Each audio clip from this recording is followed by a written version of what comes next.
Ebusia former kwaba edeba Ghanatube so ensem a ekoso ewo omanimo onsa ebeka na sene amatena se amaja akonye se ensem a ekoso no makwakoboaboa ebi ano ede apa ebusia for ye ensem no entempa no ye beka kotie ensem no na yeba na matwa so ede amount. Export value for companies under the Ghana Free Zones Authority has hit $1 billion as at the first quarter of 2025.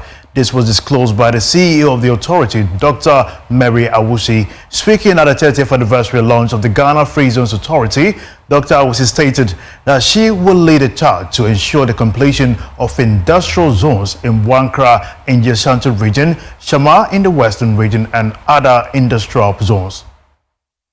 With about 306 active licensed companies under its authority, the Ghana Free Zones Authority continues to champion industrial growth in the country. Comprising a blend of wholly Ghanaian, foreign and joint ventures, these enterprises contributed about $2.2 billion in non-traditional exports by the end of 2024. The Minister for Trade, Industry and Agribusiness and Board Chair of the authority, Elizabeth Ofosue-Jare, reiterated the ministry's vision of establishing specialized economic zones to promote industrial growth. Over the years, Ghana has pursued bold policies to position itself as a competitive hub for trade and investment.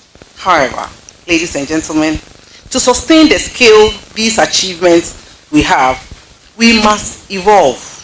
This is why my ministry is championing the transformation from export processing zones to specialized economic zones, which has become imperative to embrace a more modern, inclusive and flexible model of industrial development.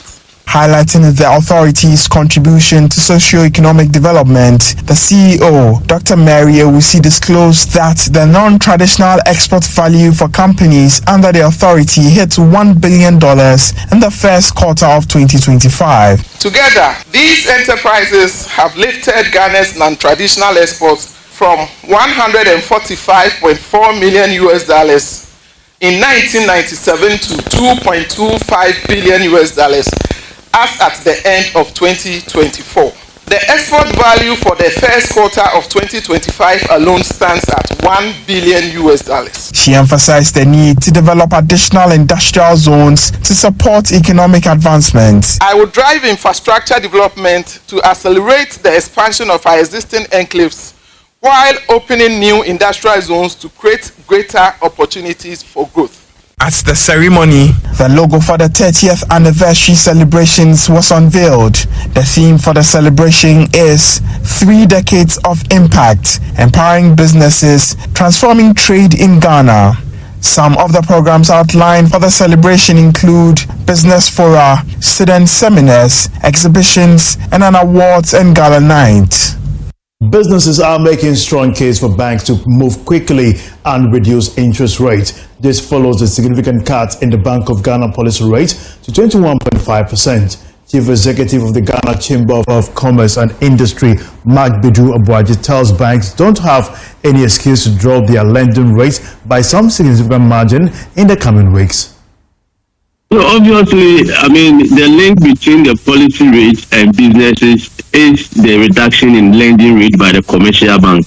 So once you've seen this significant drop, I'm very hopeful. I mean, I have no doubt that the banks will also respond positively and reduce their lending rate, and the cost of credit now become cheaper for businesses. Businesses will now be able to convince and be encouraged to go for loans. Now, if people have good ideas, they have businesses that are sitting down there and they don't have money to be able to implement them. So once there's opportunity for them to get access to credit at a lower rate, then I'm sure businesses will run to the banks and get money to expand their businesses and start new businesses. So for us, the good news, we've had a very high lending rate and it's not been good for businesses.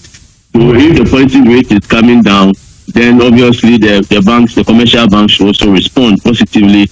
And it should be an immediate case. As I said earlier, this drop is very significant, and I don't expect that any commercial bank will give any excuse 6.5% drop in policy rate anywhere is significant for any commercial bank to respond by lowering their lending rate. In another development, Ghana's maritime sector is said to be reeling owing to a plethora of challenges, including lack of policy direction, non-collaboration, interference, among other issues. President of the Ghana Chamber of Shipping, Stanley Ʌhot, says the earlier the country addressed these, the better for the future. He was speaking at the Maritime Transport Stakeholder Forum organized. After this fufu and pepper soup, I'll go score goals like them the dash points. By the Chamber in Tema, Kwame Yanka has more.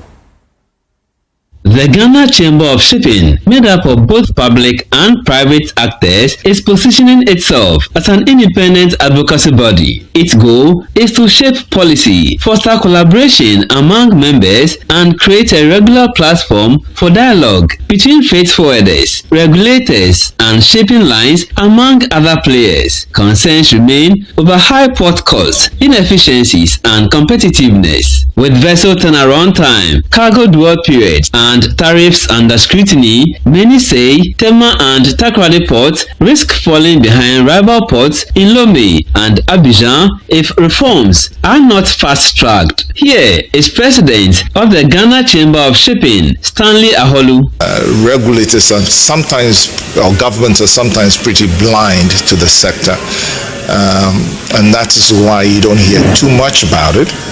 It's dominated, essentially for us, unfortunately, it's dominated by foreign players. Very little participation, insignificant participation by locals. And that's also something that needs to change. And there are other factors that are driving the future of this industry. Decarbonization, the geopolitics of the world, and so on and so forth, are driving the future of this industry, which becomes considerations that governments and regulators need to pay attention to. So if the participants in the industry themselves don't speak out or draw government's attention to this sector, it remains obscure. Meanwhile, Deputy Minister for Transport, Dr. Afotofe, reading Sector Minister's speech, touched on challenges within the maritime space and outlined some steps in addressing them. We are also committed to eliminating duplication among agencies in clearance processes, ensuring inspections, approvals, and cargo clearance are transparent, harmonized, and efficient.